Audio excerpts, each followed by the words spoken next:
شاید یہ ہمیں فائدہ پہنچائے یا ہم اسے اپنا بیٹا بنا لیں۔ اہلیہ کی شدید خواہش کی وجہ سے فرعون نے دل پر پتھر رکھ کر اس بچے کی پرورش کی اجازت دے دی۔ ادھر حضرت موسیٰ علیہ السلام کی والدہ نے انہیں دریا کے سپرد تو کر دیا تھا، لیکن وہ بے قرار تھی۔ چنانچہ انہوں نے حضرت موسیٰ علیہ السلام کی بہن مریم بنت عمران کو بھائی کی خبرگیری کے لیے بھیجا۔ مریم دور سے صندوق کو دیکھتے ہوئے دریا کے کنارے کنارے چلتی ہوئی فرعون کے محل تک پہنچ گئی، جہاں فرعون کی بیوی دیگر عورتوں کے ساتھ بڑی دیر سے معصوم بچے کو دودھ پلانے کی کوششوں میں مصروف تھی، لیکن کوئی آیا انہیں دودھ پلانے اور چپ کروانے میں کامیاب نہیں ہو رہی تھی۔ قرآن پاک میں ارشاد ہے، اور ہم نے پہلے ہی سے اس پر دائیوں کے دودھ حرام کر دیے تھے۔ ناظرین، جوں جوں وقت گزرتا جا رہا تھا، بھوکے بچے کی بےتابی دیکھ کر آسیہ کی بے چینی بڑھتی جا رہی تھی۔ حضرت موسیٰ علیہ السلام کی بہن مریم دروازے پر کھڑی یہ سب منظر دیکھ رہی تھی۔ بالآخر بول پڑی، کیا میں تمہیں ایسا گھرانہ بتاؤں کہ جو تمہارے لیے اس بچے کو پالیں اور اس کی خیر خواہی سے پرورش کریں؟ فرعون کی بیوی کی خواہش پر مریم جلدی سے جا کر اپنی والدہ کو محل میں لے آئیں، اور حضرت موسیٰ علیہ السلام نے فوری طور پر اپنی والدہ کی چھاتی سے لگ کر دودھ پی لیا۔ یوں اللہ تعالیٰ نے آپ علیہ السلام کی والدہ سے کیا ہوا وعدہ پورا کر دیا۔ ارشاد باری تعالیٰ ہے، تو ہم نے ان کو ان کی ماں کے پاس پہنچا دیا تاکہ اس کی آنکھیں ٹھنڈی ہوں اور وہ غم نہ کھائیں، اور جان لیں کہ اللہ کا وعدہ سچا ہے، لیکن اکثر لوگ نہیں جانتے۔ ناظرین، آسیہ نے حضرت موسیٰ علیہ السلام کی والدہ سے درخواست کی کہ وہ محل ہی میں رہنے لگیں اور اس بچے کی پرورش کریں، لیکن حضرت موسیٰ علیہ السلام کی والدہ نے انکار کر دیا کہ میرے شوہر اور بچے پریشان ہوں گے۔ اس پر آسیہ بچہ انہیں دینے پر مجبور ہو گئیں۔ پھر اس نے بچے کے لیے وظیفہ بھی مقرر کر دیا۔ یوں اللہ تعالیٰ کی شان دیکھیے کہ جس بچے کے خوف سے فرعون نے ہزاروں بچے ذبح کروا دیے، وہ بچہ فرعون کی زیر نگرانی اور سرکاری تحفظ میں پروان چڑھنے لگا۔ ناظرین، حضرت موسیٰ علیہ السلام رضاعت کی عمر تک اپنی والدہ کے پاس ہی پرورش پاتے رہے۔ پھر جب آپ کا دودھ چھڑوایا گیا تو والدہ نے آپ کو دوبارہ فرعون کی بیوی کے حوالے کر دیا۔ یوں ہی وقت گزرتا رہا، اور ایک دن ایک نہایت عجیب واقعہ رونما ہوا۔ حضرت آسیہ نے موسیٰ علیہ السلام کو پیار سے اٹھایا اور فرعون کی گود میں بٹھا دیا، لیکن جو ہی حضرت موسیٰ نے فرعون کو دیکھا، فوراً اس کی داڑھی پکڑ لی اور ایک زوردار تمانچہ مار دیا۔ بعض روایات کے مطابق ان کے ہاتھ میں ایک چھوٹی سی چھڑی تھی جو انہوں نے فرعون کے سر پر دے ماری۔ فرعون غصے سے پاگل ہو گیا۔ وہ پہلے ہی کاہنوں کی اس پیشگوئی سے ڈرا ہوا تھا جس میں کہا گیا تھا کہ وہ بنی اسرائیلی بچہ پیدا ہو چکا ہے جس نے فرعون کا تخت الٹنا ہے۔ وہ چلایا، یہی وہ بچہ ہے، اسے ابھی قتل کر دو۔ محل میں سناٹا چھا گیا، لیکن حضرت آسیہ ہمت جمع کر کے بولی، بادشاہ سلامت، یہ ایک معصوم بچہ ہے، اسے کسی چیز کی سمجھ نہیں، اگر یقین نہیں آتا تو اس کا امتحان لے لیں۔ فرعون بہت غصے میں تھا، مگر بالآخر اس بات پر مان گیا۔ ناظرین، اب امتحان لینے کی خاطر 2 تشت منگوائے گئے، ایک میں چمکتے سرخ یاقوت اور دوسرے میں دہکتے ہوئے انگارے۔ حضرت آسیہ بولی، یہ اگر واقعی سمجھدار ہے تو یاقوت اٹھائے گا، اور اگر نادان ہے تو انگاروں کی طرف ہاتھ بڑھائے گا۔ ناظرین، روایات کے مطابق حضرت موسیٰ علیہ السلام نے یاقوت کی طرف ہاتھ بڑھایا، لیکن عین اسی لمحے حضرت جبرائیل علیہ السلام نے ان کا ہاتھ پکڑا اور انگاروں کی طرف لے گئے۔ حضرت موسیٰ علیہ السلام نے ایک انگارہ اٹھایا اور معصومیت میں اپنے منہ میں رکھ لیا۔ جیسے ہی زبان چلی، آپ زور زور سے رونے لگے۔ یہ دیکھ کر فرعون کو یقین آ گیا کہ بچہ بے قصور ہے، اور اس نے اپنا فیصلہ بدل دیا۔ لیکن یہی وہ لمحہ تھا جب حضرت موسیٰ علیہ السلام کی زبان میں لکنت پیدا ہو گئی۔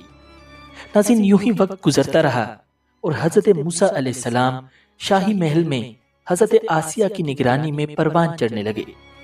جب آپ شباب کو پہنچے تو ایک نہایت خوبصورت، طاقتور اور بے حد ذہین جوان تھے۔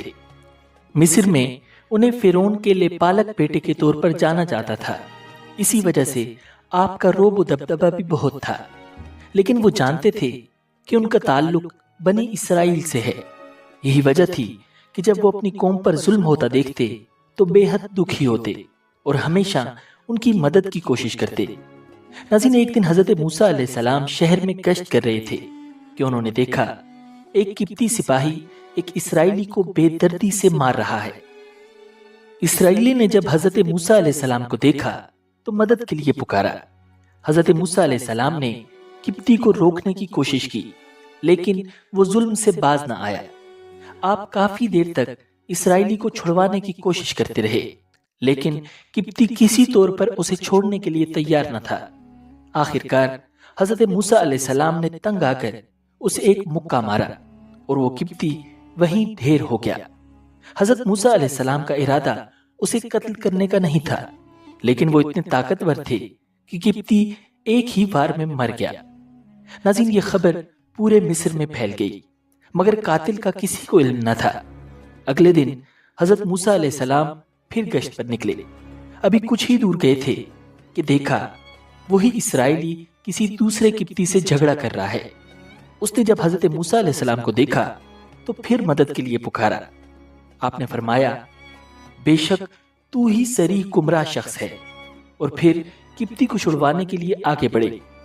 اسرائیلی نے سمجھا کہ یہ مجھ پر غصہ کر رہے ہیں اور آج مجھے مار ڈالیں گے، تو اس نے فوراً چلا کر کہا، اے موسیٰ، کیا تم مجھے بھی ویسے ہی قتل کرنا چاہتے ہو جیسے کل قبطی کو مارا تھا؟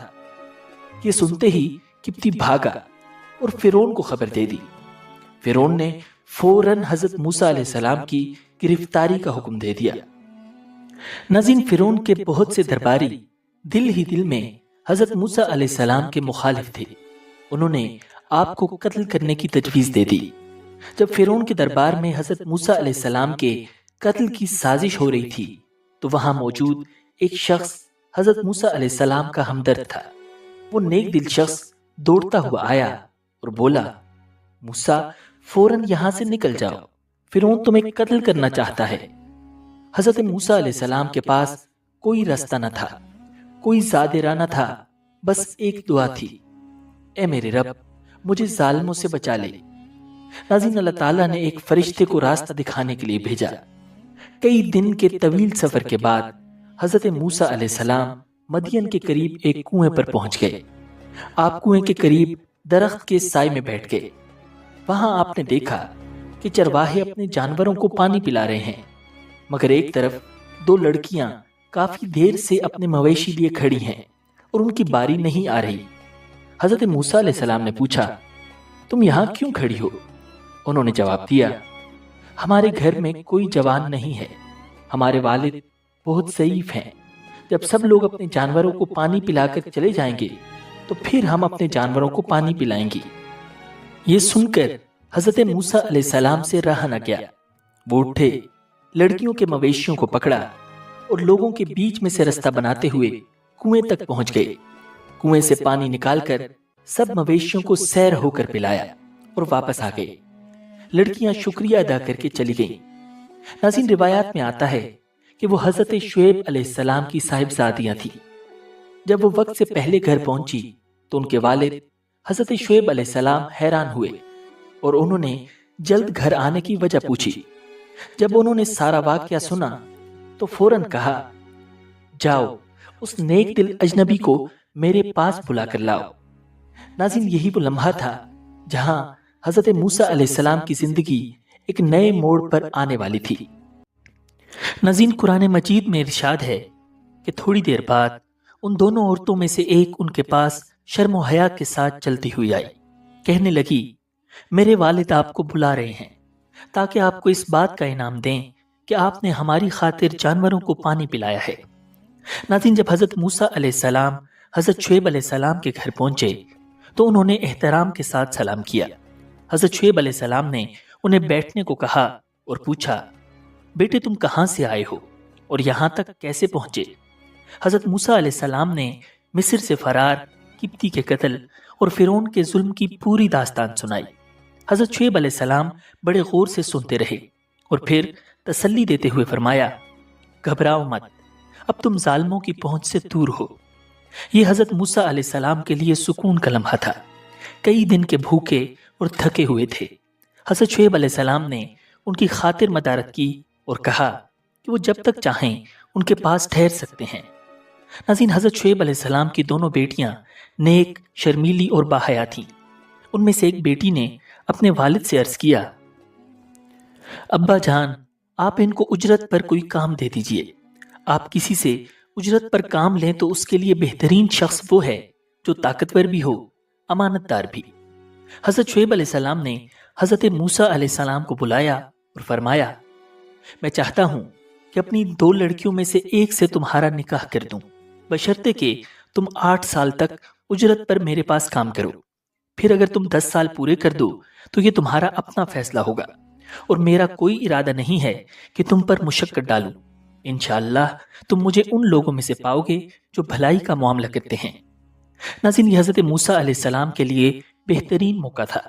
انہوں نے فوراً رضامندی ظاہر کی اور نکاح طے پا گیا۔